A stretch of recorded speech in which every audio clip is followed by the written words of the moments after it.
100 years, a full century, this building, the Grand Theater, has been a major center of attraction for all the people of Cartersville and Bartow County.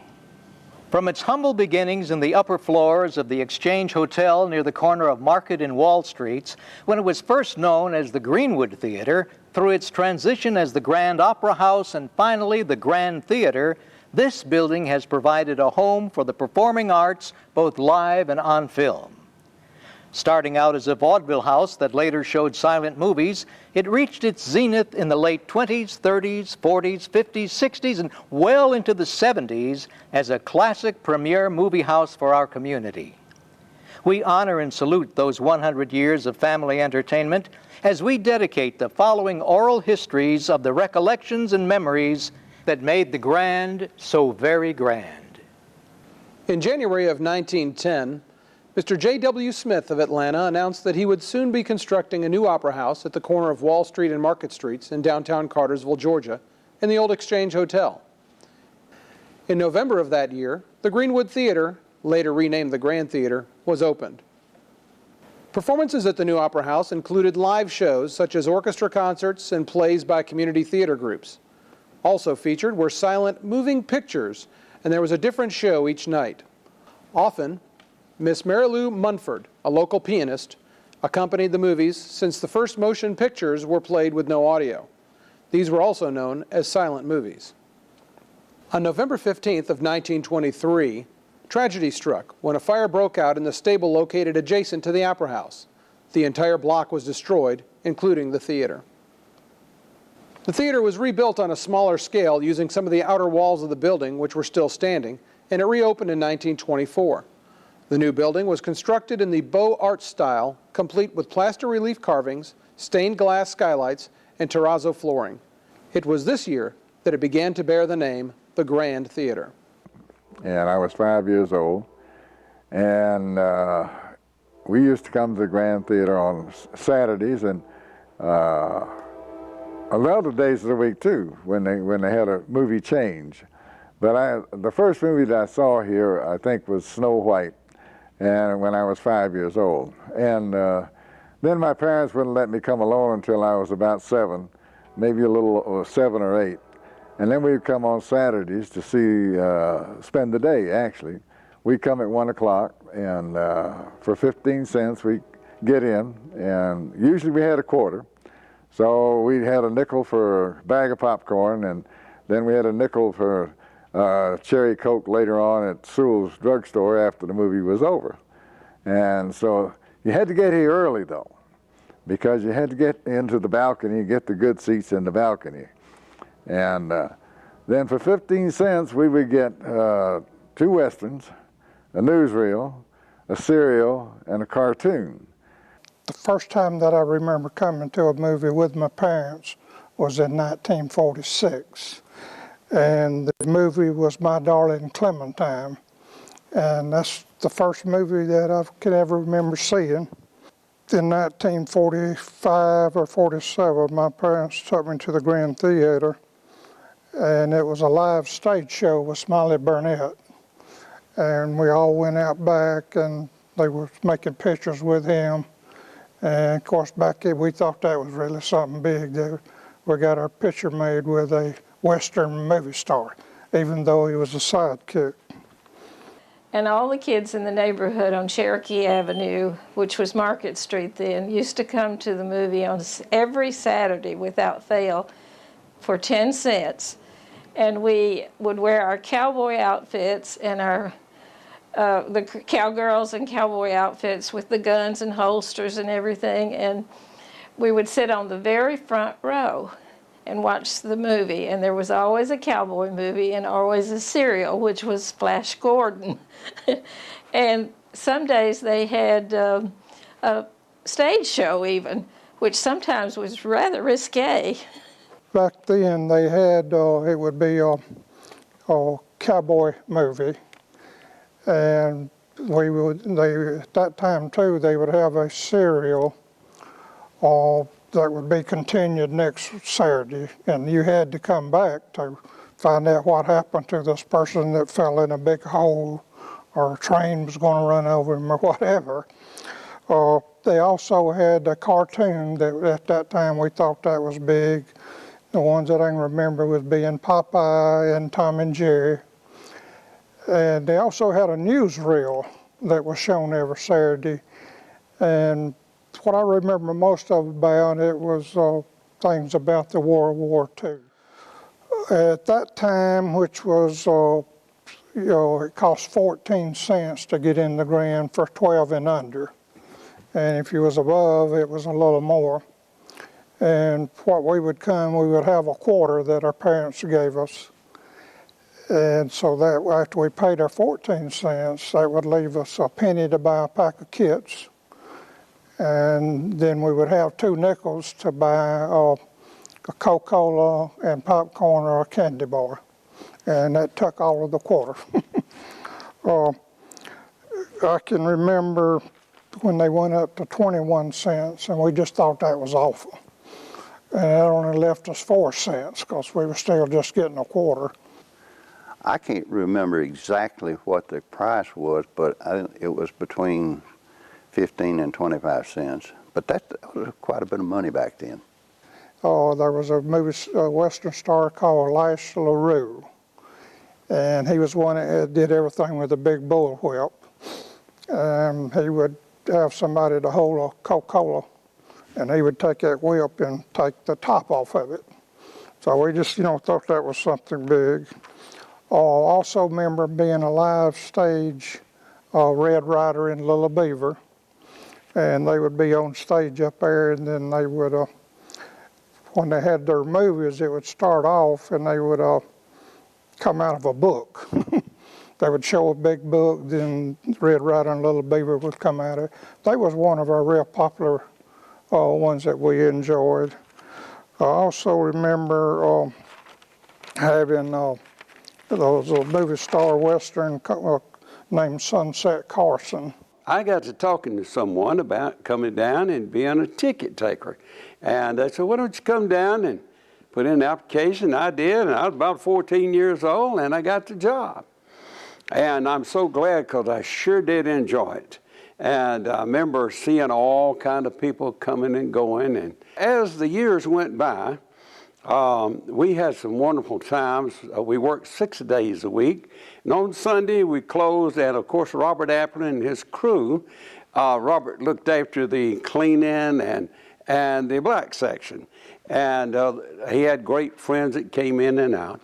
So we'd come down on Sunday, and sometimes they'd be cleaning, and we'd play the piano. There was a piano sitting down in the corner, and sing and enjoy it. I got to know some of the greatest people. In fact, Judge Benham was one of the boys that played with us back then, and he turned out real well, and several others.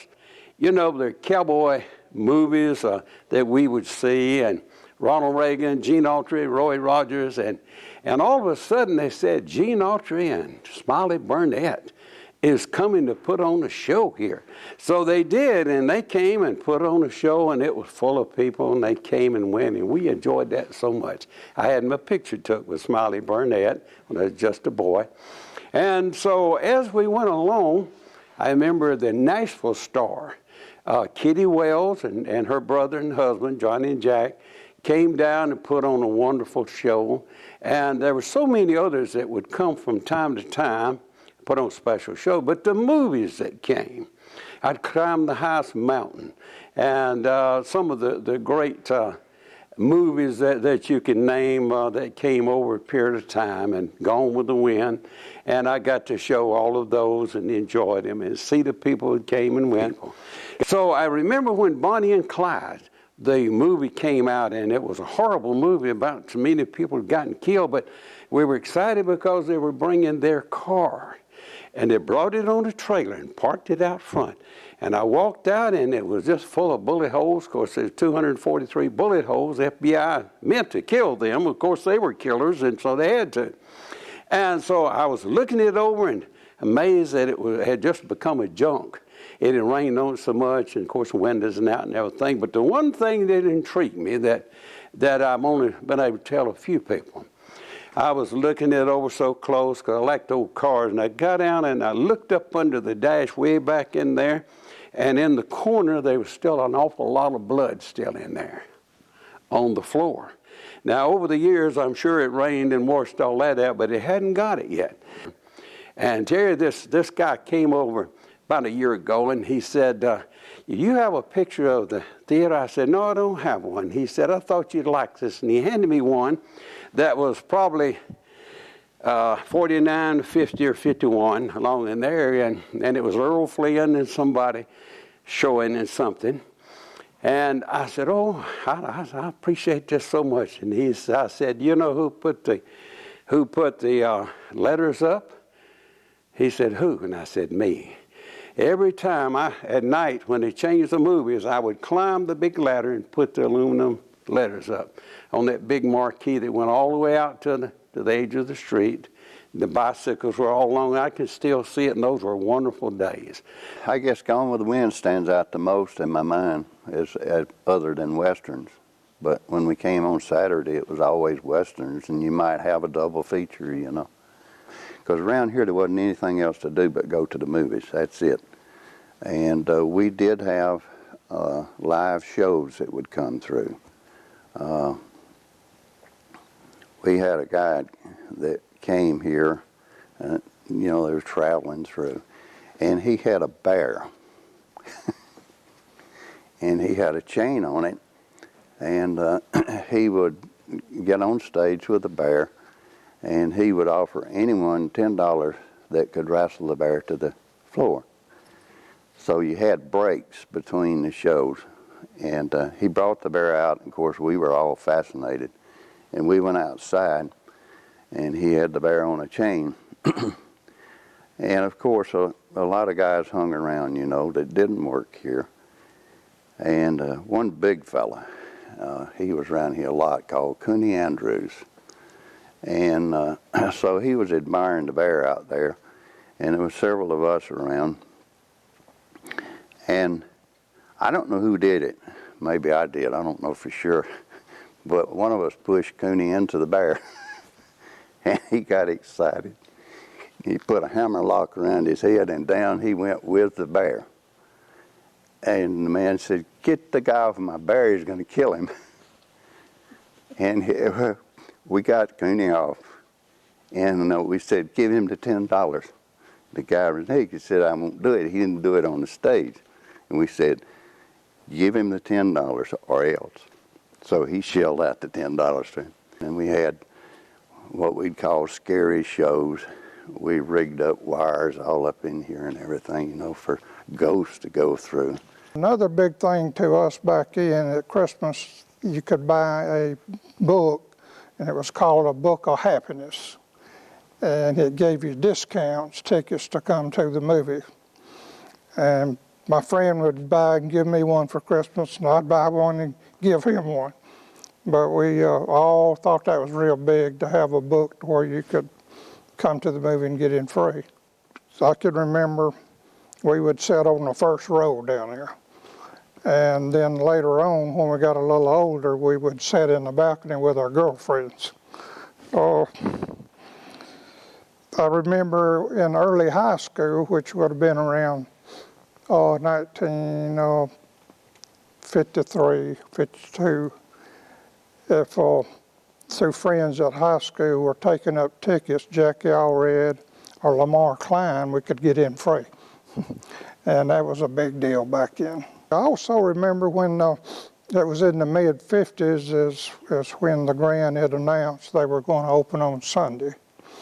And boy, that stirred up a hornet's nest in Cartersville.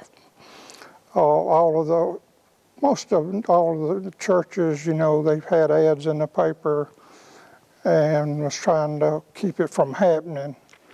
And they might have had to get a permit then to open on Sunday, I don't know. But anyway, the Grand won out and they did start opening on Sunday. And of course, all of us, we thought it was great because we could come to the movie on Sunday afternoon.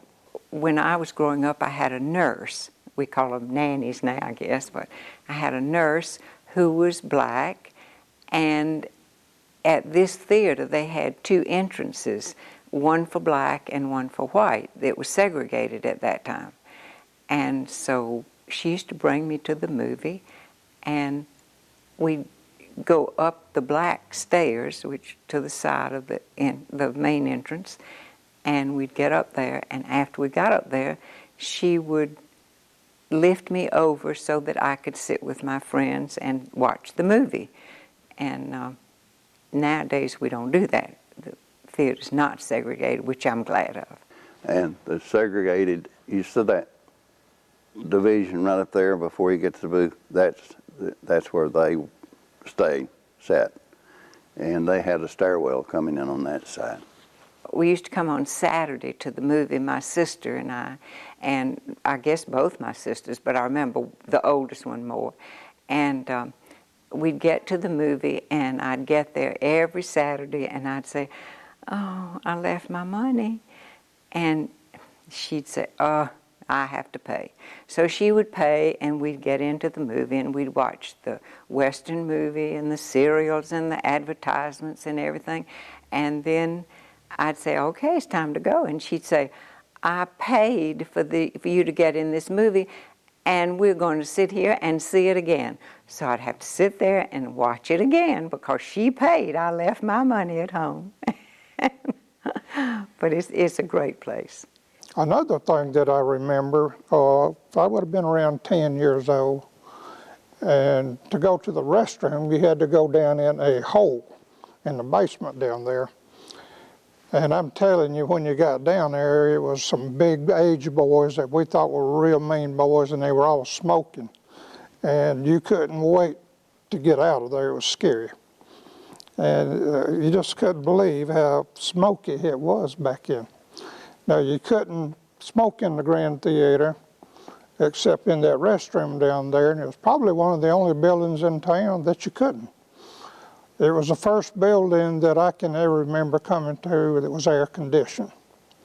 I knew of no other building in town, and on a real hot day, we thought it was great, or even on a night, to be able to come to the Grand, and because of being air conditioned. Claude Day was the projectionist here, and he decided that he wanted to train me to run the projectors. And he did, but they were great old big simplex machines, and the film was nitro, which is very dangerous, and you had to be very careful because you were burning carbon rods to make the lights.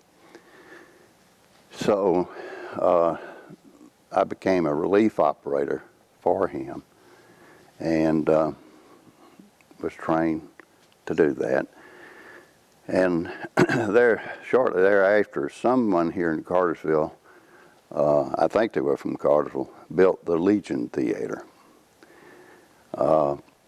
Martin didn't like competition, evidently, so they bought that. And Lloyd and I went over there to run that for a while. And eventually I worked back and forth in this theater and that theater. I don't remember exactly how many days we would run a movie, but it would run for several days. And I think on Saturday, we had a different Western each Saturday. And we would run different films at the Legion, maybe not, just kind of split it up. I ran Gone with the Wind here, and I had so many racks of film. Up there we had a little cabinet. We kept the films lined up, and I didn't have enough cabinets to hold all the reels for Gone with the Wind. But another thing that I didn't mention that you brought up, and that was when we changed, we had to make our newsreels up. Basically that's the way people got up-to-date news, was by the newsreels that we made up. And of course they'd have clips from the war and whatever was going on, and that was called our newsreel. We had a little machine and we clipped them, and then we glue them back together. Of course, that could get to be a lonely place up there. You're the only one up, running the projectors, and that's where I started smoking. I haven't smoked in 30-something years, but that's where I started smoking up there, which is dangerous with nitro. But those simplex machines had 1/4-inch carbon rods, and had automatic feeds, but you had to set the feeds just right. And it was such a hot light that if the shutter dropped, it would actually melt it. And it was very dangerous. Luckily, Did it ever catch on fire? no, I never did have any problem. Now, over to Legion, I had one problem over there. And what we were taught to do, if the fire got loose, is to get the reels out of the cabinet. You had one on the bottom, one on the top. And we'd get rid of them and throw them out the window. There was a window in that projection booth, but you didn't have one here. So I don't know what we did with them here. Mm-hmm. But I don't think we never had an incident here. A lot of smooching went on in the balcony. That's what we call it, And but no, people were pretty orderly. It was pretty good, When I was a child growing up, I came to a Saturday afternoon program that Officer Don, who was known as Don Kennedy, he did the Popeye show every day on TV, and he was performing that day, and he asked children out of the audience to come up front and play games. So I was one of the lucky ones. I got picked for Simon Says. I think I was the last child picked to go on stage that day, and I was so excited that when it came around to the fourth round, when he says, touch your nose, I touched my nose. So I got put out. And last night I was meeting with some girlfriends that went to high school with me, the same grade, and I was telling them that I had this interview today. Come to find out one of them was on the stage with me that day too. She made it to round 8. And then he would show the Popeye cartoons, and we just had a ball. This was in the 50s, and this was Martin Theaters, but we didn't know that. It was, like you said, just the show. And early 60s, yeah. Yeah, early 60s. Yeah. There was a show in Atlanta on television called the Popeye Club with Officer Don Kennedy. And every day you go home and you watch the Popeye Club and see Officer Don, the kids would play games, and they would count down to the cartoons. They go, 5, 4, 3, 2, 1. And that was just your greatest thing. And I don't know who did it. I don't know how it came to be, but one Saturday, Officer Don was here with the Marty Mart Club. Now, the Marty Mart Club was a brainchild of someone with Martin Theaters, and they would come and put on like a little show at the movie theater, and kids would come and you'd play games, and it was just a big ta-da, to-do, whatever. And at the end, you played musical chairs to be king and queen of the Marty Mart Club. So Mona and I were there. Well, of course, we're all sitting in the auditorium, and they just, I guess, randomly picked people. Well, Martha got picked, and I didn't. I got picked. And she was on the stage, and I was just furious. Mo was so mad. So upset. She was mad. But go ahead and tell them what you did. Well, we got up there, and there were like 10 boys and 10 girls, and they did the boys first, then they did the girls. So we're walking around musical chairs, and I thought, I'm going to win this. I am going to win this.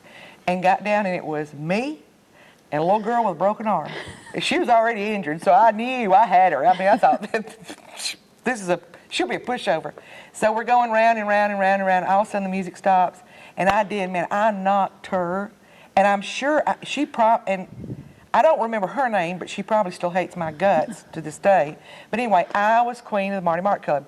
Got a crown, got roses, got all kind of little gifts. It seems like I got a gift from some grown lady shop like Clyde Gray's shop that was next door, in which a 10-year-old child, who cared about that, but got all these gifts.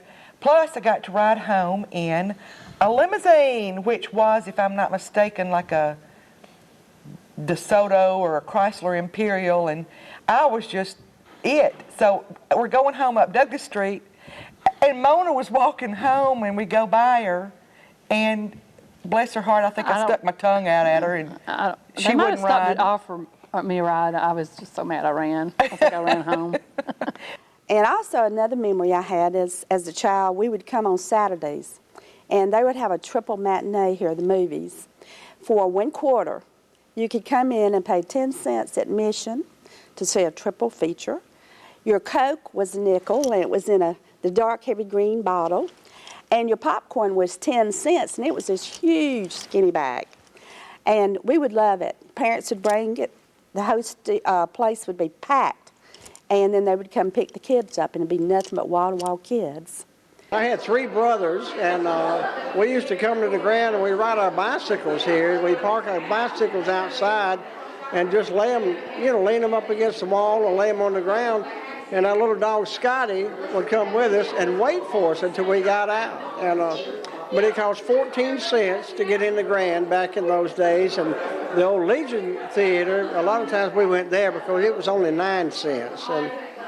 But I saw some of the old cowboys, Lash LaRue, that came up and would pop a cigarette out of somebody's mouth with his whip, and some of the old cowboys. I saw many of those here, but we didn't mind watching the same movie 3 or 4 times. We could get in cheap enough. We were always at the Grand Theater, weren't we, Mona? Well, we lived on Douglas Street, so it was always an opportunity. We just, 2 blocks away and come to the movies. Saw every movie ever known to man, I think.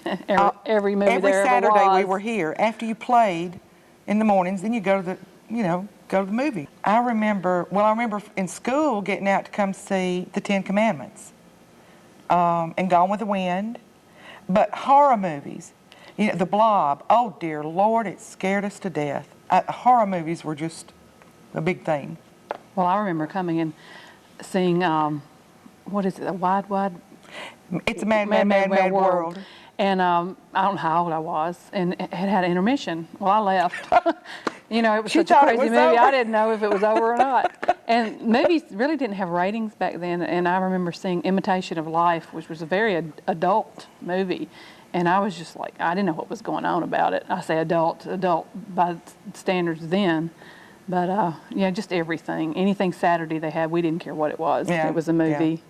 The Kitty Day Parade, you were always in the Kitty Day Parade. I mean, you planned your week around the Kitty Day Parade, because after the Kitty Day Parade, you came over and you got Cokes and donuts at the school, and then they let you come to the show. See, we called it the show. Are you going to the show today? Who's going to the show today? What's playing at the show? We never called it the movies. No. It was always the show. And you could sit all day at the show and watch the movies that were being played. But you couldn't. You had to just watch it because you couldn't hear anything going on because so many kids were talking. And you would have like a spend the night party the night before and look so forward to coming to the movie. And usually you were so tired, a lot of times you just fall asleep. It was kind of like... And you would just double up in the seats. There would be so many kids. It was so much fun. I always have so many fond memories because I usually would have a spend the night party because living on Douglas Street and getting ready for the Kitty Day Parade, a lot of my friends lived in the county, and we'd have a spend the night party and come and do that. Fun. And it was just donuts and Coke and go to the show, Perfect for a child. Go to the show. He was absolutely great. He was an old Army drill sergeant. And when he retired from Fort Benning, he took a job with Martin Theaters, and they eventually sent him up here. And he was just a card. He was an absolute card. He would point at you when he was displeased about something, and he would throw you out quickly because he did not want any trouble here. But I remember one time seeing Gone with the Wind here. This was about 1970, one of the last times they showed it here, and there was always an intermission in it. And so when the movie got to the halfway point, they would do the intermission. And the halfway point came at the time when Scarlett was holding that radish up. And at that time, Mr. Anthony chose to tell that he was going to close the concession stand. And so she's holding that radish up. She's going, with God as my witness, concession stand closes in 15 minutes. I'll never be hungry again. And that is just burned into my memory. He was the manager of the show. I'm not really sure. Some people knew where he lived. Not me. And did things. But I didn't. But he would just, the kids would just get louder and louder and louder, and he'd just stand at the top, the top of the aisle and just scream out. Just you jump 10 feet. Oh, scared to death. Scared to death. And he'd go around and have that flashlight, and he had other people too, and it just scare you to death. And but everybody would hush for a little bit, but then a few more minutes it'd start all over again. Yeah, Mr. Anthony. And I can remember somebody would yell, "Watch out!" and somebody'd sling a like Coca-Cola or something, and you just go over 5 different rows, and then you would always get at the concession stand a mix. You know, that was just a mixture of everything. They would just squirt a little bit of each. Like Coke. And whatever Coke. Of course, there was no Diet Coke. It was just Coke. You just get them whatever orange. I don't know what else would have orange, been. something grape. And depending on who was mixing it, was how good it was. And a chili dilly. It was that pickle in a bag. I remember. And my fondest memory of the Grand Theater was as a child getting all my chores done on Saturday morning so that I could come down here and see movies. One in particular was Evel Knievel, starring George Hamilton. And I guess that was such a big deal for me because I think that was the first movie I saw where someone was actually cussing in it. I remember getting here at around 1 or 2 in the afternoon and sat through 4 shows. Needless to say, my mother was none too pleased, and I didn't get to see any movies for quite a while because I didn't get home till like 10 o'clock that night, and I was maybe 10 or 11 years old. The ironic part of that is I'd just seen it the day before. So I saw Evel Knievel 5 times that weekend. Well, a friend of mine, I'll never forget, I'm not naming names, but the Pink Panther was out. I guess it was the first one. In the beginning of it, it was just so funny. And we got tickled. Well, we couldn't stop laughing. Well, we got warned. A little bit later, we got warned again. The 3rd time we got thrown out. And we never even, the movie hadn't even started yet. It was just the credits. You got thrown out. Well, you know how you get tickled and you cannot stop. And we got thrown out. So I always remember Pink Panther when that comes on. That I remember getting thrown out. Didn't get to see it. That's not my dog. Yeah. I think it was in the 8th grade, was Billy Jack. And my sister, who's older than I am, liked Billy Jack, and she had already been to see the movie. And I had a little boyfriend in the 8th grade. And my sister told my mother that in the movie there was a rape scene.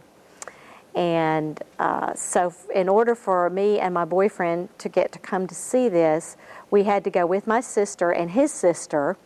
And I had to promise during the controversial scene to hide my eyes. And so we were sitting there, me and my boyfriend and his sister on his side and my sister on my side. And when the scene was coming up, she said, "Terri, now it's time to hide your eyes." And so I hid my eyes during the scene. And then when it was over, they let me know, and I could watch the rest of the movie. Never went up the balcony. You were really risque if you went to the balcony.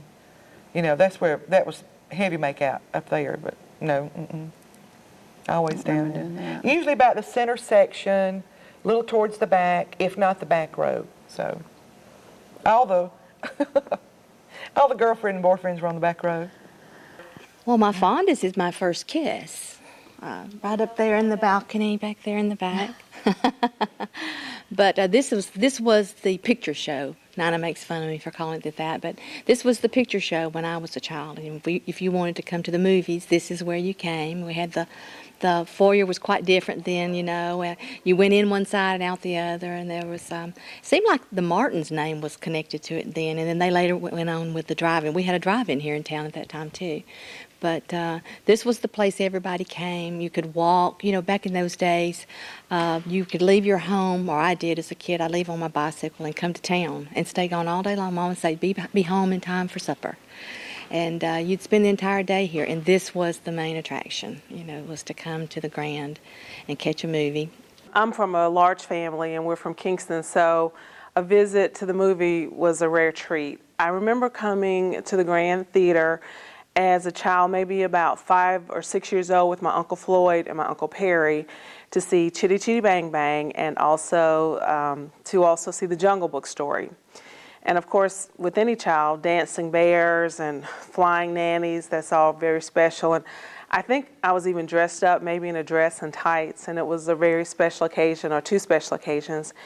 My next visit to the Grand, I believe, was to see The Adventures of Sinbad, and I think the whole family came, so it was like, the Clampetts coming to town because it was just, we're all crammed in the car, and I don't know if they had dollar night, but I just remember lots of cousins being there.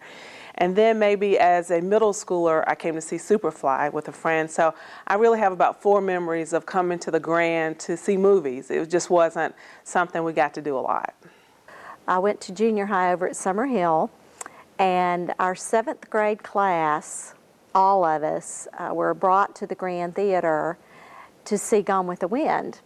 And to me, the remarkable thing about it was that we all walked over from Summer Hill, and we walked in a line, a straight line, which I don't think I would see schools doing that anymore.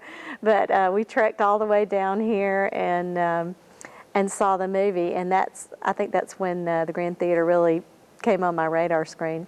When I was, I think, in the 7th grade, my entire class walked down here from Summer Hill High School, or Summer Hill Junior High School, and watched Gone with the Wind one afternoon. Got out of class to see Gone with the Wind. Filled up the entire theater, and that's the first time most of us, me especially, had seen Gone with the Wind. It was a great film, of course, for a 7th grader in Cartersville. Another memory, of course, is coming down to the Grand with my brothers as a child to see movies a long time ago. That was probably in the 60s. I think it was the year might have been 1969, and it was either Butch Cassidy and the Sundance Kid or Chitty Chitty Bang Bang. But that was the first time that I had really got engaged, and after that got started, I was here just about every month up until about whenever it was that they moved the theater from here. But I came here quite often. I used to be a paper boy for the Daily Tribune News. I worked for Mr. Jesse Wright down there, and almost every Friday after we collected all that money from our customers, we would come and spend it down here. We would come and bring all the change we had in our pockets, and we'd just dump it out on the counter and pay our way in, and we would come in here and buy popcorn and Coca-Colas, and that was a real big treat for us. Just about all the time I behaved myself, but there were some instances where we took advantage of being in a big old place like this and having us some fun. We would occasionally ball the cups up and throw them down in the lower section, and we also had our little water guns that we would project up into the light and get everybody wet. I grew up coming to the Grand Theater as a movie theater. And I remember my family before me talking about coming to the Saturday movies and spending all day Saturday at the Grand. And there were some great memories here. And I remember many movies and coming here for a 35-cent ticket. It was Martin Theaters owned the theater, and they were closing because, of course, the downtown was kind of in a depressed area at the time. There wasn't much going on in downtowns, and they wanted to have a new theater, and they built it outside of town near where my old radio station was, as a matter of fact. And so they were just going to let this building go, and it was almost going to become a parking lot because they needed parking in downtown at the time. And when the corporation purchased it and decided to save the old building. My wife Janice and another friend of ours, Gary Bradley and his wife, David Archer and his wife, we were going to come and watch the last movie here, which we did. Gary was on city council at that time, and David was attorney for the city council, so it must have been on Thursday night, so they had to go to city council meeting. And we were already here at the movie, and when they got here, David Archer bought the last ticket that was sold at the Grand Theater. Well, Gary was so upset because he wanted the last ticket, and so David gave Gary that ticket. Oh, it would have been real sad to me if this movie theater had been torn down. And without the help and the people that we all know that did it, I think it would have been torn down. Or it would have totally, it was pretty much, I guess, deteriorating pretty much when the move was made to restore the Grand. And boy, looking in here now, it does look quite a bit different to when we come. So much of my life has taken place at this theater. I guess some of my early memories are Disney movies like Snow White and coming to the theater and having popcorn and Coke and looking at the big screen, and in high school seeing Gone with the Wind, which was a really big event. And then I went away to college, and when I came back I became involved in a production of Oklahoma in 1979, which was really life-changing. I had never been involved in live theater before, and Don Kordecki convinced me to play the role of Eddie Vanny, and it was quite exciting and quite an adventure for me. I've been involved in many, many aspects of the theater, from doing props to production to actually directing and co-directing, and you know, at some point even sweeping the floors at this place. So there's a lot of love for this building. It was in choir at Sam Jones. I just started singing in choir, and Rick Jones, no relation to Sam Jones, sang in choir, and we were talking one night, and he said, you know, I'm directing a play for the Pump House Players, and there's this part that I think you would be great for. Have you ever done any acting? I said, oh, no. And he said, well, I really wish you would think about it. And I said, well, what is it? And he said, it's a comedy called Tribute. Very small cast. And I said, well, what would you want me to try out for? And he said, it's a great part. It's part of a hooker. And I'm like, well, there you go. Imagine that, a hooker. My first part. So needless to say, I tried out, and of course I got the part, and it was wonderful, and I was immediately bitten by the acting bug. Immediately. It was just something I wanted to do, and I only did about 4 or 5 plays, and that was it. But memories of the Grand and what you had to go through to get on stage, from one side of the stage to the other. You had to go under the stage and climb up the stairs and get there on time and pray you didn't break your neck, and it was wonderful. Great times. Of course, another memory is when I played Will Parker at Oklahoma here in the production of Oklahoma in '79. A great time, wonderful fun. What do I remember then? I remember trying to learn to dance. It was not easy, but tall and lanky like I am, I managed to do something funny. Those were my memories. I also had the opportunity to explore the Grand Theater with a local architectural firm, so I was able to explore it as a piece of architecture.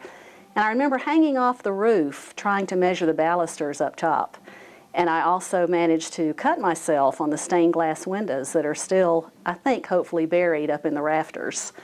And there was some great, beautiful architecture here. And then I was able to be part of the Pump House Players from probably through the early 80s. I was in several plays, and my favorite one was probably The King and I. I had a really fun part. I got to play Lady Tiang, the king's first wife. And that was a great show with Don and Arlene Kordecki and a whole wonderful crowd of people. It was just fabulous. And along the way, I've watched all of my children grow up in this theater through theater camps and different productions through the community. And it's just been a wonderful, wonderful experience for me. I love this building. I just love this place and all the memories that it holds. I actually had just moved to Cartersville in February of 1979. I was a new bride. I became an instant mother in June of '79, actually when our girls came to live with us. And I started my business in June of '79 and auditioned for Oklahoma. So I was absolutely nuts, but then I met all the nuts at the Grand Theater, and we had a wonderful time. I was introduced to the boiler room where we changed clothes. That was our dressing room, and we would have to go down these twisty stairs to the boiler room. And yet it was just magnificent because the entire community came out for this performance of Oklahoma, and that was just the start. So after Oklahoma, it was Sound of Music and Music Man and Annie and Mame and 10 Little Indians, and the list goes on and on. But it was just such a wonderful place for the community to come, and people who were not actors and actresses became actors and actresses, or they were in the orchestra, or they were the makeup people, or they were the set construction people, or the publicity people, and it just brought hundreds of people together in a place that was central to Cartersville. I got a lot of great memories here. we would always do our big musical here every year. We'd do the little shows either under the bridge or over at the Legion, and then we'd bring a musical here every year. So try to do a summer musical. I remember Anything Goes was one of my favorite experiences here. I think it was one of our best musicals that we've done here. I think the last one I did here was The Music Man, the last musical I did with the Pump House. And I brought a couple of shows in here, an independent show, which didn't do too well, and one Pump House show, which didn't do great, probably needed a smaller theater to work, but for the most part, every experience I had here was just tremendous. As an actor, it was a great place to perform, just a great venue, and I'm so tickled that it's still active, still going strong. After growing up here and coming to the Grand for movies, once the movie theater closed, Oklahoma was the first production that I was involved with. It was a great opportunity just to get into the theater, and after that I spent 13 years here doing community theater.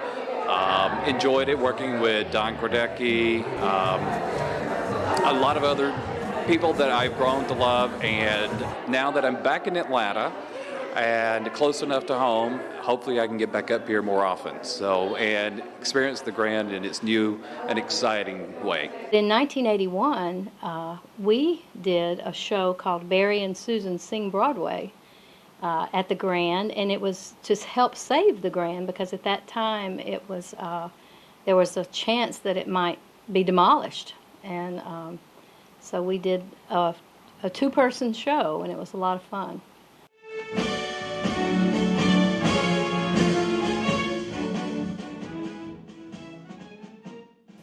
I came to Cartersville in 1965. That's when it became my home, and my earliest memories at that time were the fact that this was still a movie theater, and my husband and I attended many movies here, and the Grand was always spoken of in such reverent terms to people who lived here all their life, and it was a special place, I could tell that.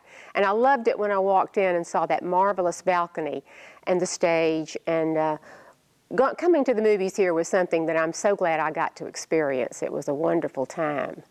And then there was a time when the Grand was closed and all that changed. In '88, when a foundation bought the property of the theater, they wanted somebody to help change it into a performing arts house, and they picked me. And I came on board, and we came in and started the theater.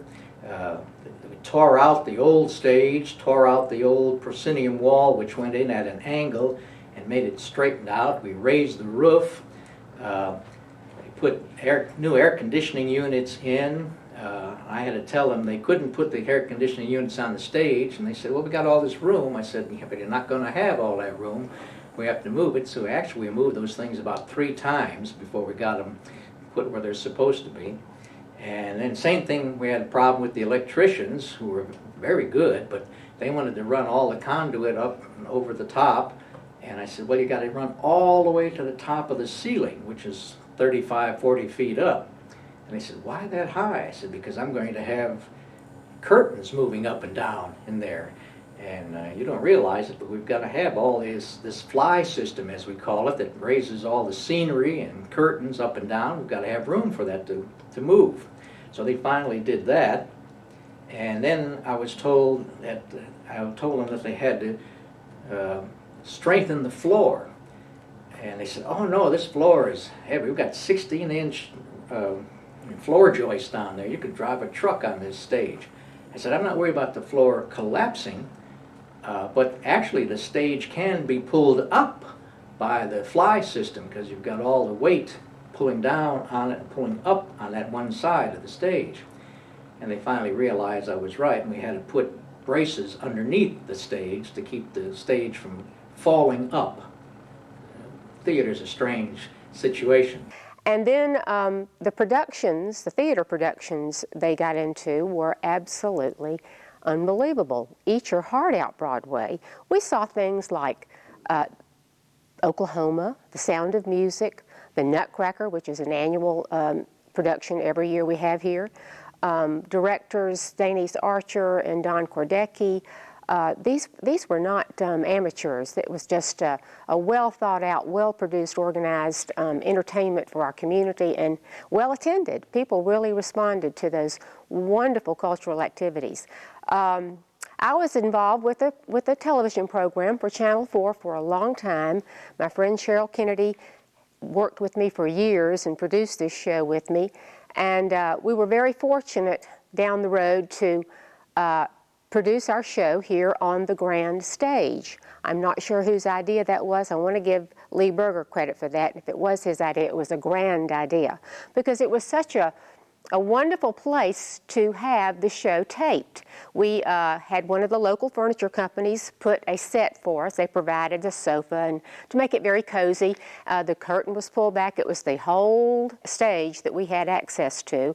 Don Cordecki put on the back and the brick back there the Betty Crane show, and that was always showing. So it was just a real theatrical kind of feeling, but we were so delighted to be here, and I think the guests that we had felt like it was sort of special too. We had a parade of people. We had all kinds of wild animals, we had celebrities, we had community leaders, we had great talent from our schools, just an array and variety of people and things to talk about in our community. And this was such a great venue for it, because this spoke so well of what Cartersville is all about.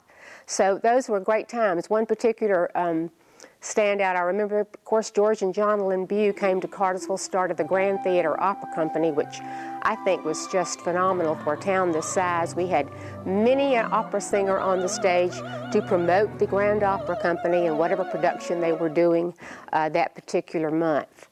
George and John moved up here from Florida. Marcia Dillard was one that really brought them to my attention. She was very close to John Lynn. John Lynn's an opera singer of classic variety, international stature. And George, of course, was an orchestra conductor and musician of international stature. He was amazing, and still is amazing. John Lynn passed away not too long ago, but they did a wonderful job bringing the classics opera to our community. The marriage of John Lynn and George Bew to the Grand Theater to form the Grand Opera Company was really remarkable. The Cartersville Opera Company, as it came to be known, one of the smallest communities in the nation that had its own opera company, and one that will live on in perpetuity, because they were just marvelous people. Barry was Curly in Oklahoma, and I don't remember the year, do you? In the late 70s. Right. I also was in the opera company during the 10 years that we were in Cartersville. Yeah, we sang in just about every production. I know he did. I sang in every one. I was just in the chorus up until usually, the last one. And those were wonderful years, those 10 years of the opera company. I have many fond memories of the Grand, but I guess as a child, my fondest memory would be coming and seeing Officer Don from the Howdy Doody Club, and I just thought that was the coolest thing. But as an adult, of course, I was fortunate enough to come along and be hired by the Etowah Foundation when the Grand was being renovated again, and had the wonderful experiences of working with George and John Bew and helping to get the Music Theater Camp series started. And to me, that was just one of the best things I've been involved in my life, really, because it gives children an opportunity to grow and expand and love to appreciate the arts in a way that they've just never been able to. Year after year, we would see kids come and audition, and they would hold their heads down, and they would be real timid and shy, and after a day or two, they would just blossom on the stage. So I really, that was a feel-good situation every single summer when it happened. So I feel very blessed that I was able to be a part of that. My first experience with the Grand Theater was related to the work I did with Cable Channel 4. As a local programming coordinator, I was always looking for interesting and exciting events in the community that were taking place that we could videotape and put on our local channel. And of course, the Grand always had a lot going on.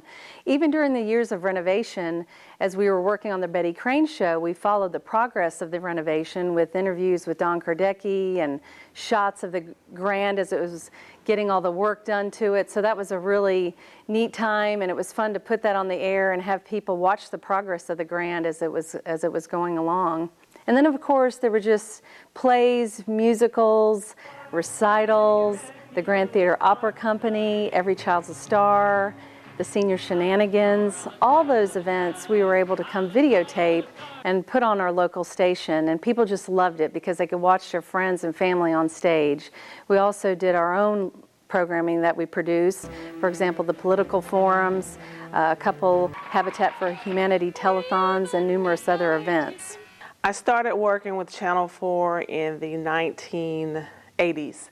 And shortly after I came to work here, there was an election for county commissioner.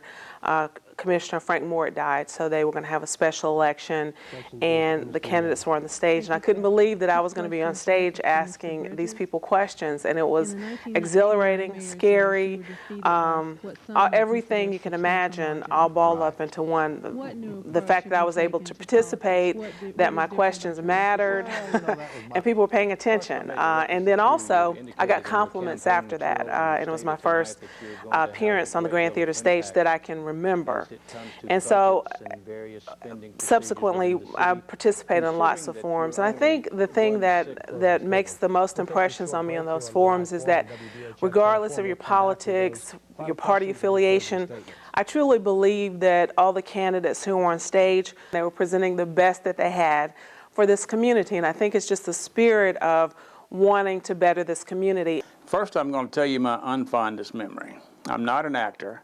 But years ago, I got goaded into getting up on stage and trying out for a part in The King and I was terrible, absolutely terrible.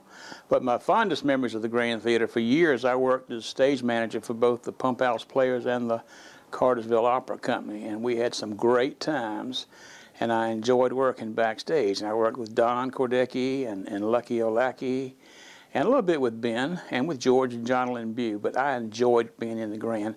And I guess my highlight would be in MAME, I got to carry the back end of a ladder across the stage and then back across the stage.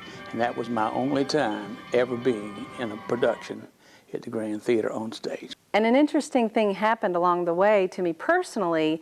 As I came in here and videotaped a lot of these events, I thought to myself, I really want to be on stage. It just looked like so much fun. And so the first production I was in was Gallivanting at the Grand after the renovation in the 80s, and later I did Cinderella, Anything Goes, and MAME, and other productions, and most recently the 100-year celebration review we did last spring. I am the director of the Cartersville School of Ballet and the Cartersville City Ballet, and the company and the school have been participating and doing performances here at the Grand for over 20 years, either through the Cartersville Ballet or the school. We even date way back into when the opera company was here and we were involved in the opera productions. I've done a lot of choreography for the summer theater camps, and we've done numerous nutcrackers here as well. So a lot of performing and a lot of time spent in this theater. So we pretty much at the Cartersville School of Ballet and Cartersville City Ballet consider, the Grand Theater our performance home. Many years ago, when we were having one of our productions, it was at the very end of the show, and an incredible thunderstorm was occurring outside, and lo and behold, the lights go out. All the electricity shuts down. However, we're lucky enough to have emergency lights come on. And the dancers were just amazing. They were some of our more advanced girls, and they just kept dancing. And they started to count a little bit underneath their breath. The teachers on the sidelines were counting, and the audience just sat still. Nobody panicked or ran out the door. And the girls finished the show, and that was it. So it was just kind of a nice little moment, when we're dancing literally in the dark, with the exception of the emergency lights. I know that we all have been very involved with the Grand for years. First just as the Grand, and then with Theater for Youth, and then with Act One, and that's who we represent.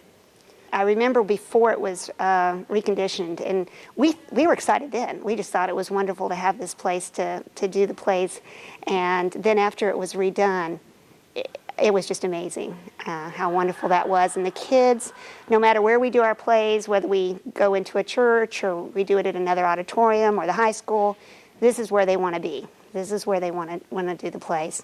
Right, girls? Right. Yeah. Right. All right.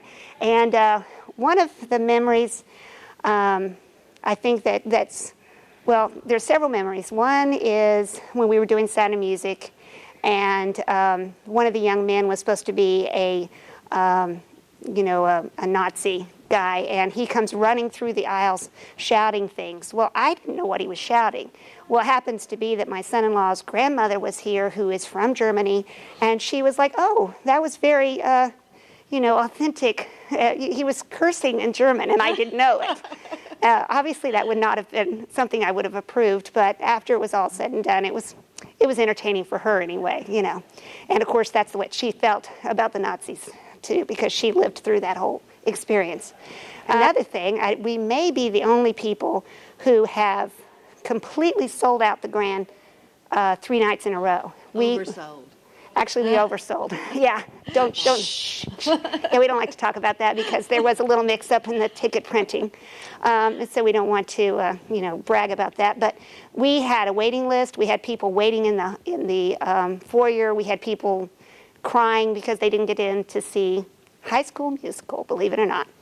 So that was a little bit embarrassing, but also kind of fun to realize that we sold over 1,500 tickets for one show in one weekend. So. A lot of the kids that come here and they give of themselves here, I see them growing up and giving to the community as well. And so that's another reason I enjoy it so much. Mm-hmm. And I guess my fondest memory of the Grand is when our children were involved in another theater group up here for years. And one day I was sitting here in the theater and just felt God inspired that we were supposed to start a Christian-based theater group here, and it's just been wonderful. Now I've since stepped down, but Nina and Eva Jo have run with it and continued on with the vision that God's given all of us, and it's just been a wonderful experience for many, many kids and for us. We have been doing theater in the Grand for about 13 years. It's the first place that we have done theater in Cartersville after moving here. We started out with Theater for Youth with Lucky O'Laggy, and did State Fair was our first play. We, Mom and I, both worked on the set and the costumes for that show, and my dad ran the lights, so it was a family affair. And after that, we worked with another theater in town here at Pump House, and then we decided to form our own theater company in 2005. My late husband Dale and I and Morgan, the three of us, formed a new theater company called Stageworks.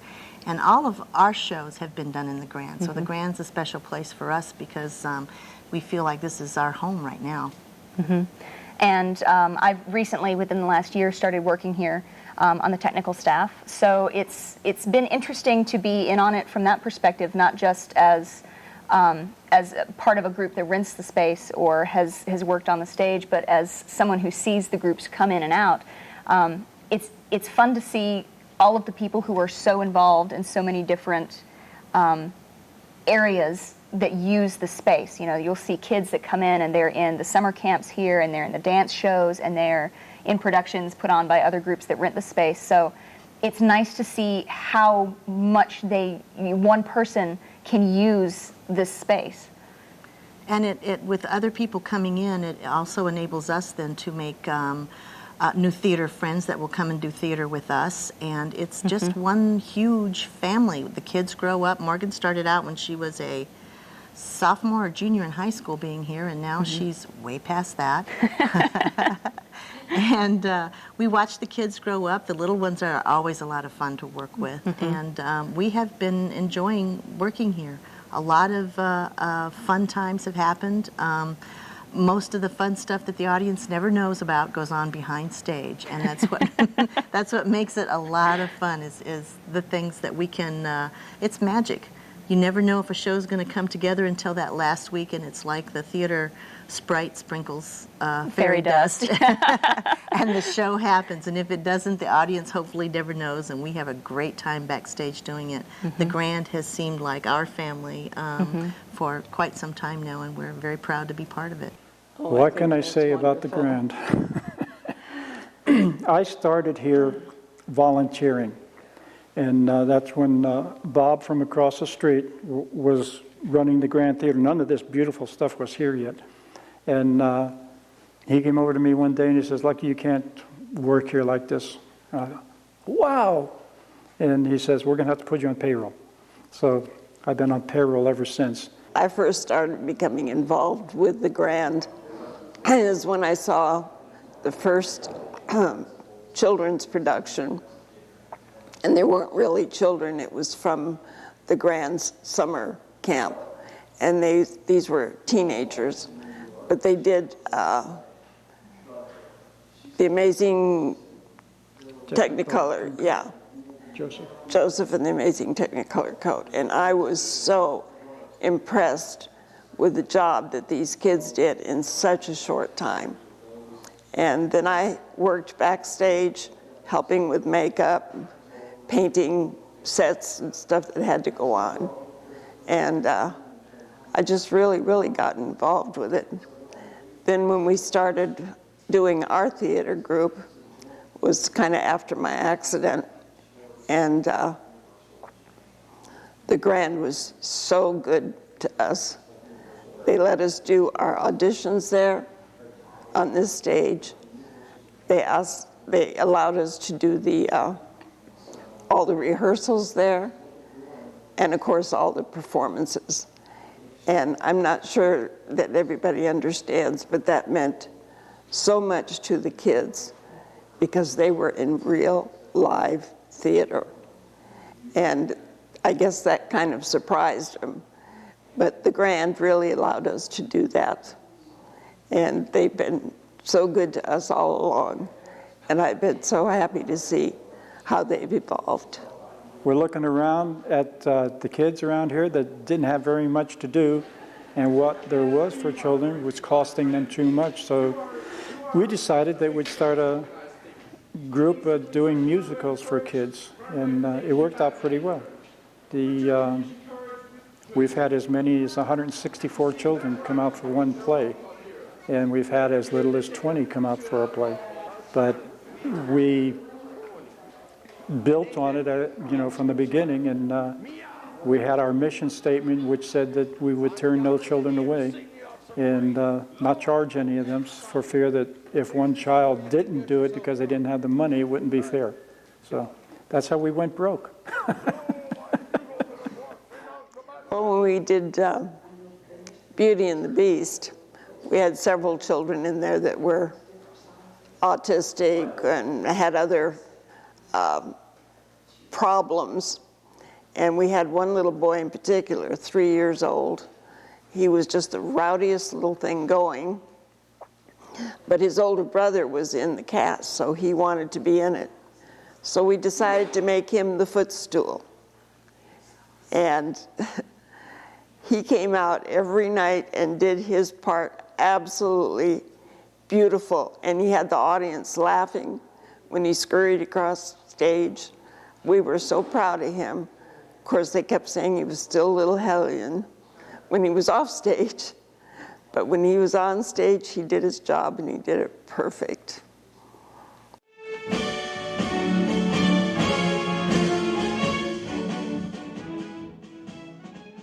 When I thought of the many times I've spent at the Grand Theater, there's one thing that really stands out in my mind, and that was on 9/11, 2001. We were conducting a homeschool theater camp that day, and I had all the children up on the stage, and we're doing a play called Clowns, very funny kind of play. And Mr. Kordecki, our technical director, came out on the stage and he said, "I want you to come backstage. There's something I think you need to see." And so I went backstage, and he had the television on, and I watched the aftermath of the first plane that had struck the World Trade Center. And I remember at first I was thinking that it was a big accident, and I think many people did feel that way. But then as I stood there, I watched the second plane hit.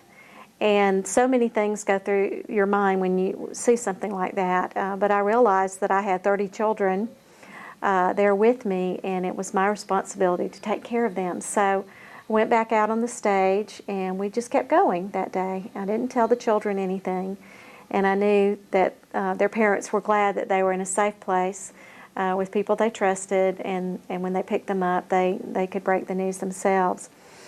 And later on that week, we got together with all the parents, and we had to decide whether we wanted to continue with our camp in light of everything that was happening. And we decided that it was very important for us to continue, that we didn't want those who were trying to terrorize us to win. And we decided that doing something wonderful with children was part of what being an American is all about. So we continued with the program. We had our play, and before the play, we decided to have a moment of silence in memory of everyone that was lost that day. In later years, I became involved in the youth theater camps and directed the elementary music camp one summer. I played in many of the pit orchestras and pit bands throughout the year, and my own child has been she's been a part of this program throughout the years. Several of the plays I was involved in the Follies, which was, goodness gracious, back in 1989, I guess. And then also Annie Get Your Gun, Cinderella, and was actually directed the theater camp for 2 years in the mid to late 90s. It's interesting because the Grand Theater is kind of, I guess, partially second home to me when I think back on my experience in Cartersville. Spent a lot of time there. It was actually one of the places that kind of inspired me to go on and do theater in college, and also write plays, which I did in college as well, and a little bit after college. It certainly was the home for a lot of those experiences, as well as the people involved in it. It's very unique to me that you have a town this size with this type of resource and the type of people who come together in a place like this. But yeah, it's wonderful. I was in Brigadoon in 1996. I was also in You're a Good Man, Charlie Brown, and backstage for many, many others. And I've just had so many memories of this place. When I was in Brigadoon, 96, one of my fondest memories was throwing a temper tantrum and just absolutely going crazy and just making a fool of myself. And Lucky picking me up, throwing me over his shoulder and walking me outside, and just giving me probably one of the sternest talkings I've ever had, even by my own father in my entire life. And my second one was when I was in You're a Good Man, Charlie Brown. I played the part of Snoopy, and I was standing on the doghouse, and I had this ultimate fear of just falling off and just landing flat on my face during any one of the songs and any one of the shows. And those are just some of my favorite memories from this place, and it was just great being here. I was in theater camp from 1997 until 2001. My senior year, I was in Anything Goes. It was the last year I did theater camp, and I had worked so hard for so many months preparing, and I really wanted to get a good part my last year, and the audition happened. It was on a Saturday. And that night, they were posting the cast list, and I came by to look and see if I had been cast or what I had been cast as, and everybody's name was on the cast list except mine. So I had to wait like 3 days to find out what my part was, and it worked out well because I ended up getting the lead, and I kind of thought I would because my name and that part were the only ones not on the list, but it was pretty hard. It was a rough couple of days. I was in Creepy Creeps, Oklahoma, Little Abner, and Children of Eden. In Children of Eden, there was a scene where I was yelling as I was running off stage. And I was looking back at the stage while I was running and forgot that there was a whole row of seats in the left-hand side. So I basically somersaulted over the seats. So that was my funny memory of theater camp. 1997, pretty much my life changed. That was the first time I ever walked into the Grand Theater. It was the first show I ever did was Grease in summer music theater camp. Here it is 12 years later. I've done like 40 shows or something. I've even directed some at the Grand, and one of the coolest things in my life was coming in when I did MASH, and I actually got to direct that at the Grand. And that was just really cool because that was right after they renovated, so I walked in for the production meeting. My eyes were huge because all of a sudden the place I had grown up was just fantastic, even more fantastic, and I was getting to direct there. I got started working at the Grand Theater when I was, well, let's take it back even further. I got involved with the Grand Theater with the second ever theater camp, music theater camp that existed. And it was Wizard of Oz it was Hansel and Gretel, and I was a fence post and I sang. That was the extent of my acting ability to this day, actually. And my brothers and I all were involved with theater camps when we were younger. And one year I had friends that I really looked up to who worked with Don Kordecki as technical staff. And I really wanted to be a part of that. It looked like a lot of fun. They got to know the guts of the building and all technical aspects involved in the show. It was very enjoyable. So one summer they requested I work with Don, and he was more than willing. And so I worked a few summers first, just during theater camps. And when the Grand was under supervision of the Etowah Foundation, they hired me on when I would say I was 13, and I have not left since. They couldn't push me out the door if they tried. So after I graduated college at Kennesaw State, I came back full-time, and I've been here ever since. And I'm grateful for what I've learned and what I was able to learn before I went to school, because I feel that I had a bit of a head start on many aspects of this business.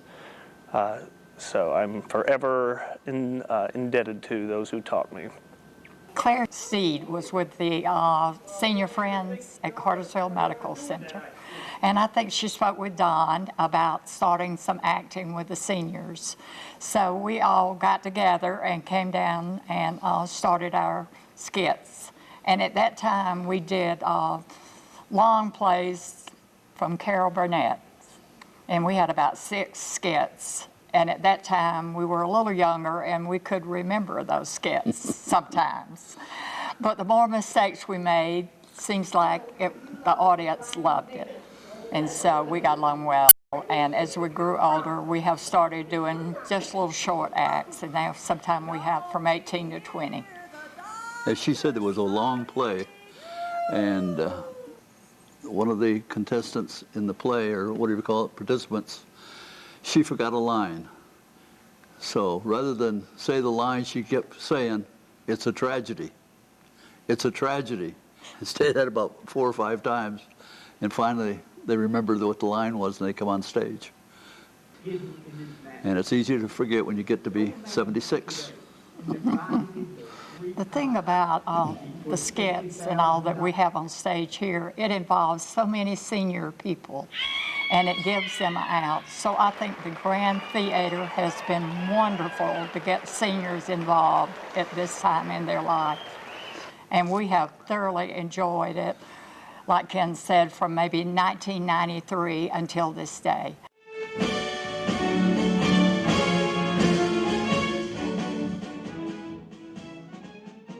The challenges within the Grand Theater were quite unique, something I had never undertaken before, and I look forward to it. Working in an environment such as this and taking an antique building, if you will, and completely redoing it to do it in a more modern sense, but yet keeping the antique look of it was a challenge in itself. In the theater, there was a lot of work involved, and I call it a dingy green color in here, and taking that and making it and equating it with a miniature Fox Theater, as I call it. One of the challenges within this building, we're actually taking 3 separate buildings and putting it together. and make it all tie in to what was known as the encore room. In the encore room, we found that there were judges' panels in there, and keeping that and then adding a front to it up there and tying all that in, which is actually the concession area now, making that look unique. And knowing that it was unique, having the different shows that came in, the different functions that come in, as well as making all that tie in together. And that was an important, and actually it was quite difficult sometimes, but it was real time consuming also.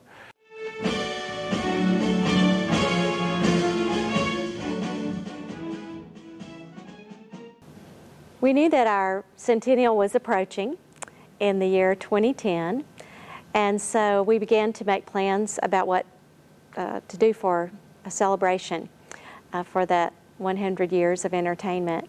So first of all, I went down to the Tribune newspaper and did a lot of research and found articles about things that were happening at the Grand all the way back to 1910. When the theater first started, they made plans to open in February of that year, but several different management companies were involved and hands changed several times. So the first actual big event that took place at the Grand was in November of 1910, and it was a 3-day convention of the Daughters of the Confederacy. And I began thinking about that, and I thought, well, in 1910, the women that were involved in that group could have actually been born during the Civil War, so that was a very poignant event for that time. And after doing all the research, we decided to compile a committee of community members, and we got together with all different kinds of people from our community and decided on several things that we wanted to do for our centennial celebration. The first one was to create a musical review of all the music from the years that the Grand Theater was a movie theater. And we also made a list of every musical play that we knew of that had ever been performed here. And then from that list, we picked out our very favorite songs and dances and came up with a list of things that we wanted to include in the show. And we began to work with Don Cordecki as stage director and Brian McLeod as music director. We had an audition for the community, and we put together a cast of about 25 members from the community. We also wanted to include some dance numbers in the show, and so we contacted the Cartersville City Ballet, and they began working with us on some of the dance numbers. It was a wonderful show. Masters of ceremony were Betty Crane and Don Cordecki, and we put it all together and had a wonderful response from our community. Then during the summer, with our summer music theater camp Footloose, we decided to have a street dance and invite the community. We had our cast members go out in the parking lot and do a big number from the show. We had line dancing and other things reminiscent of the 80s era of Footloose, and that was a lot of fun. And then, of course, our last big project is this film. We called it the Grand Theater Remembrance Project and decided to interview people from the community so that they could help us tell our story for the centennial. My vision for the future of the theater is for it to continue playing an important partner in the education of young kids in regards to the love of the performing arts. That we continue to provide programs during the summer where kids can learn and grow in the performing arts, and also that this facility continue to be the cultural centerpiece of Bartow County, providing a lot of opportunities for people to participate, learn more, or just come in and take in a show. Because it is a landmark, it is a centerpiece in our community and continues to this day to be a center of entertainment. There's a new industry standard on pretty much everything involved. Lighting, sound, new instrumentation that's brighter and takes less power. Same with audio the same amount of power, less hanging points for speakers, but more output. So to keep up with this, and it's a daunting task, but we have been successful in recent years in upgrading our lighting system to a very industry standard very industry standard for theater in general. Same with sound. We've just recently upgraded our sound system to accommodate our multiple uses and multiple events that happen in here. We have everything from ballet, which is just CD playback, to a concert or large named bands who come in here where we're using 48 channels and 48 monitor channels. So we can now vary the spectrum here and accommodate most people who come through, from the smallest show to the largest show, which is a huge step for us, and we've been very grateful for the ability to obtain this equipment. The importance of live theater in town cannot be understated. I have seen so many young people's lives change through the experience in the theater. Simply being on the stage and having the self-confidence to put yourself in the place of another character and having that interaction with a live audience and responding to what's happening. You just can't get those skills anywhere else in life, and I think it's a rare gem for this town to have, and a wonderful, wonderful thing for us to continue for our children for many years to come. I think we are unique, and I think the thing that holds us together right now is the music theater camps, because we have children who are brought here in this theater where they learn to have self-confidence, they have the joy of theater, they have the joy of music, they make friends that are going to be lifelong friends, and so the Grand Theater is still serving as the hub of Cartersville. It's just fantastic as far as the restoration of it. It just looks beautiful when you walk in. It reminds you of a grand old Southern theater, which it actually is. I, of course, started out, like I said, coming to movies down here. But what it's doing right now is an attraction for Cartersville and Bartow County, and it really adds to the environment and the culture of our cities, because you can do so many things down here. When you've got plays, you can have actually all kind of public events here, and this is just a perfect venue for that.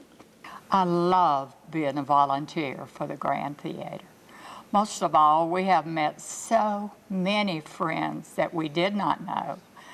And when they come in this theater, since it's been remodeled, I cannot explain how they act and their reception to it, because it is just wonderful. They tell how beautiful it is, and of course I always agree with them that it certainly is.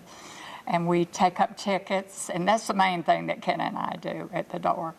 And like I say, I could not believe, not knowing anyone in Cartersville when we moved here, how many dear friends we have because of the Grand Theater. I strongly, encourage kids and, kids upon kids upon kids to do this and to have fun while they can, because they'll definitely miss it when they get older. I think it's absolutely great that the Grand has been restored to its original luster. I mean, for lack of a better word, this place has been a cultural icon through the years. And I know that other people must have tremendous, tremendous memories, probably far more interesting than what I just recanted.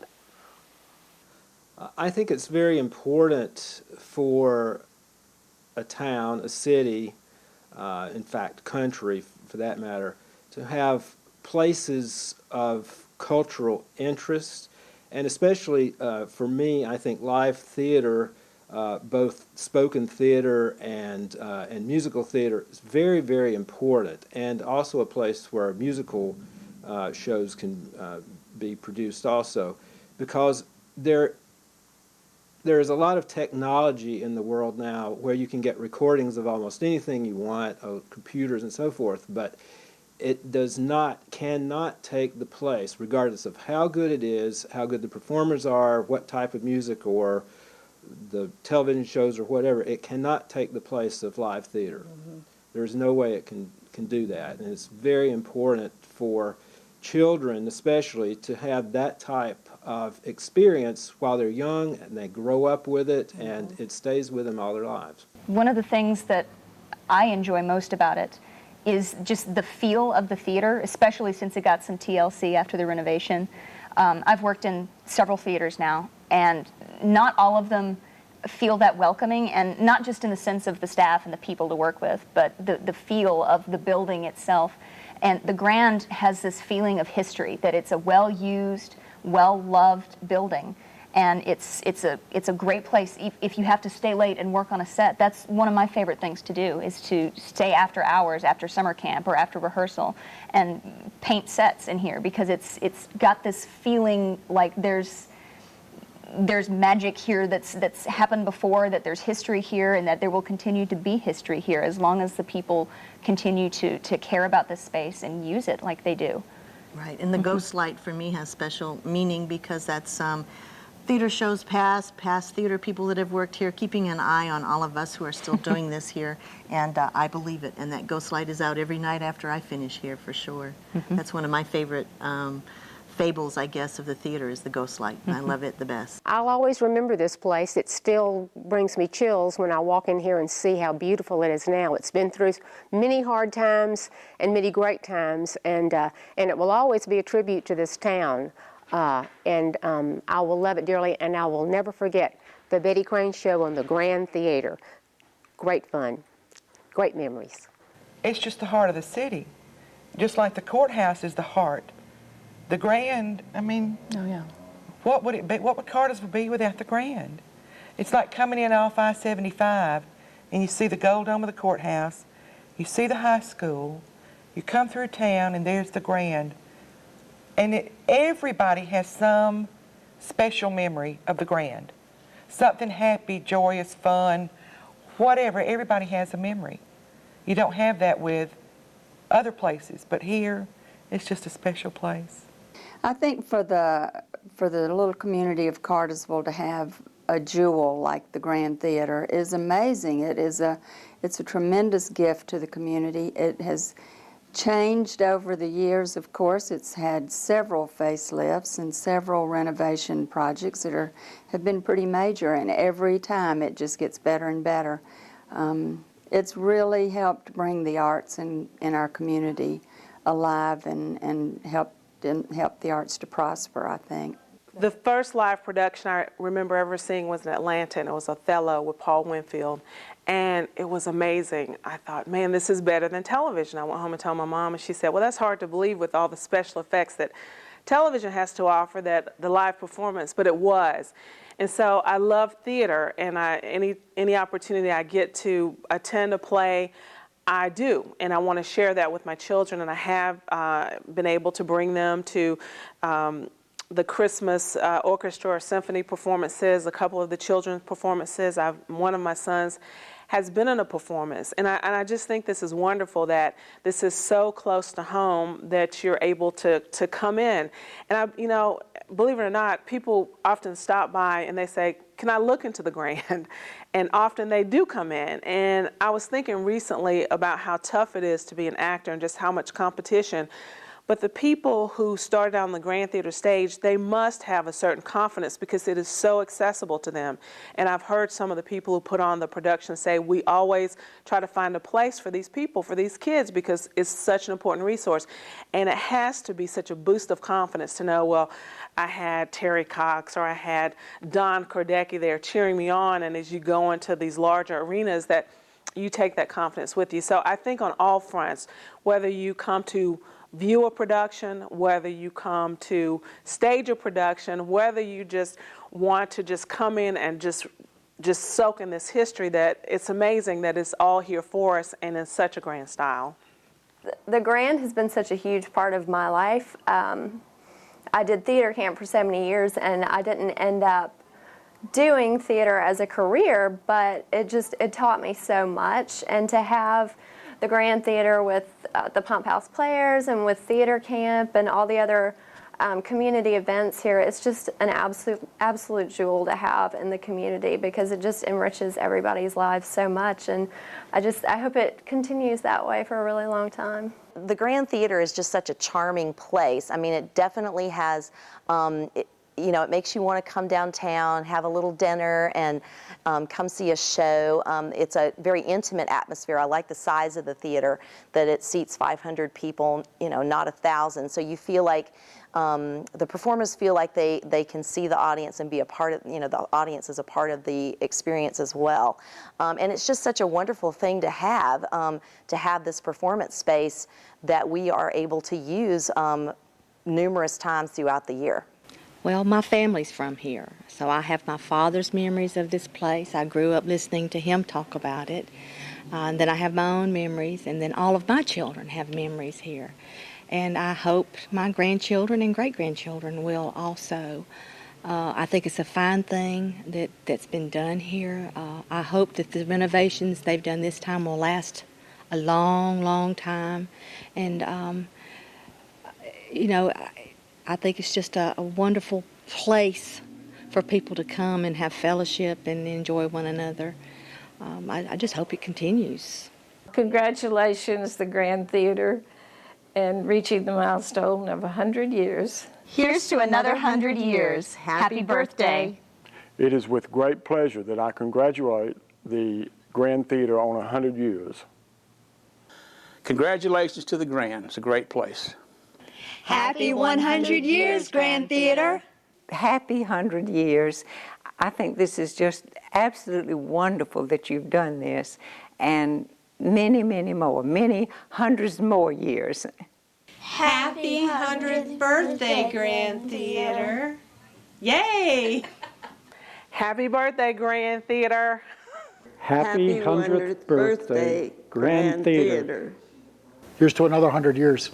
Keep it going, man. We need this theater right in the downtown area. I love this theater. Here's to many, many more birthday celebrations. I just want to wish the Grand Theater a happy 100th birthday, and if I'm still around, I wish you 100 more. Grand Theater, happy birthday. Here's to 100 more. Now I'd like to say happy birthday on the 100th birthday. Happy birthday, Grand Theater, on 100 years of entertainment. To the Grand Theater, happy 100th birthday. We love you very much. And